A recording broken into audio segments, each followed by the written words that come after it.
In classical antiquity, there is no real ancient analog of a modern scientist. Instead, well-educated, usually upper-class and almost universally male individuals performed various investigations into nature whenever they could afford the time. Before the invention or discovery of the concept of nature by the pre-Socratic philosophers, the same words tend to be used to describe the natural way in which a plant grows and the way in which, for example, one tribe worships a particular god. For this reason, it is claimed these men were the first philosophers in the strict sense, and also the first people to clearly distinguish nature and convention. Natural philosophy, the precursor of natural science, was thereby distinguished as the knowledge of nature and things which are true for every community, and the name of the specialized pursuit of such knowledge was philosophy, the realm of the first philosopher-physicists. They were mainly speculators or theorists, particularly interested in astronomy. In contrast, trying to use knowledge of nature to imitate nature was seen by classical scientists as a more appropriate interest for artisans of lower social class. The early Greek philosophers of the Milesian school, which was founded by Thales of Miletus and later continued by his successors Anaximander and Anaximenes, were the first to attempt to explain natural phenomena without relying on the supernatural.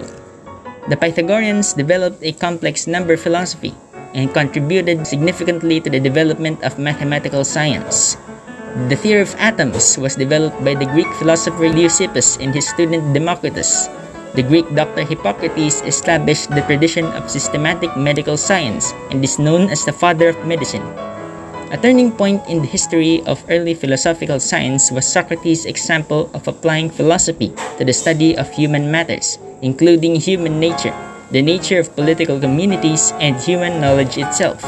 Socrates criticized the older type of study of physics as too purely speculative and lacking in self-criticism. Aristotle later created a systematic program of teleological philosophy. Motion and change is described as the actualization of potentials already in things, according to what types of things they are.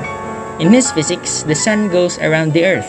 The Greek astronomer Aristarchus of Samos from 310 to 230 BC was the first to propose a heliocentric model of the universe with the sun at the center and all the planets orbiting it. Aristarchus' model was widely rejected because it was believed to violate the laws of physics. The inventor and mathematician Archimedes of Syracuse made major contributions to the beginnings of calculus and has sometimes been credited as its inventor, although his proto-calculus lacked several defining features. Pliny the Elder was a Roman writer and polymath who wrote the seminal encyclopedia Natural History, dealing with history, geography, medicine, astronomy, earth science, botany, and zoology. Other scientists or proto-scientists in antiquity were Theophrastus, Euclid, Herophilos, Hipparchus, Ptolemy, and Galen.